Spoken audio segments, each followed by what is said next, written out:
আসসালামু আলাইকুম ওয়া রাহমাতুল্লাহ। অবাক করা কাণ্ড।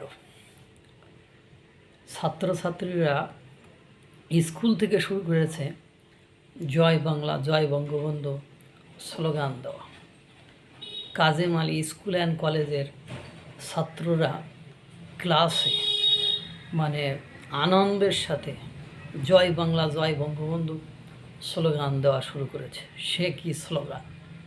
এরকম আর একটা স্কুলে আমি দেখলাম ইউনিফর্ম পরা জয় বাংলা জয় বঙ্গবন্ধু স্লোগান দিচ্ছে। শিক্ষা শান্তি প্রগতি ছাত্রলীগের মূলনীতি।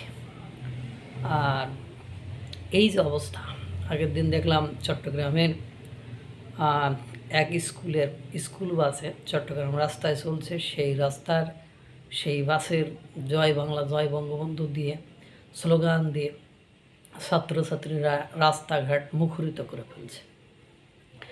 এই যে একটা প্রজন্ম, নতুন প্রজন্ম, এই প্রজন্ম পর্যন্ত তারাও জয় বাংলা জয় বঙ্গবন্ধুকে ভালোবেসে ফেলেছে।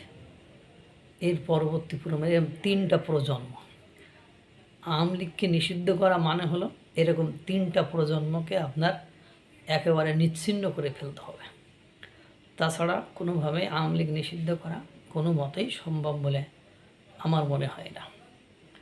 আর সরকারি যারা ক্ষমতায় আছে বা সরকারের ক্ষমতায় আছে তারা দেখবেন যে ভুলক্ষরেও বলে না যে আওয়ামী লীগ নিষিদ্ধ করতে হবে। যারা দাবি করেন তারা ক্ষমতা থেকে অনেক দূরে, যোজন দূরে। তারা ক্ষমতার ধারে কাছেও আগামী 50 বছরে যেতে পারবে বলে মনে হয় না।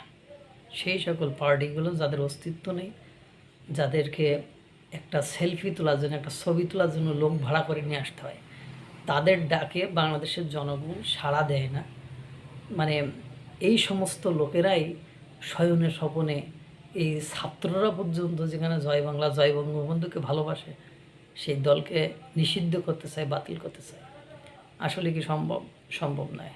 ডক্টর মোহাম্মদ ইউনূস বিভিন্ন দেশে যে বিভিন্ন মিডিয়াকে সাক্ষাৎকার দিয়েছে, কখনো তার মুখ থেকে শুনেছেন যে হ্যাঁ আওয়ামী লীগ নিষিদ্ধ প্রয়োজন বা নিষিদ্ধ করতে হবে? কারণ তিনি ভালো মতোই বোঝেন এটা আষাঢ়ে গল্প ছাড়া আর কিছুই হবে না। আল্লাহ তাআলা সকলকে ভালো রাখুক, সুস্থ রাখুক। আসসালামু আলাইকুম ওয়া রাহমাতুল্লাহ।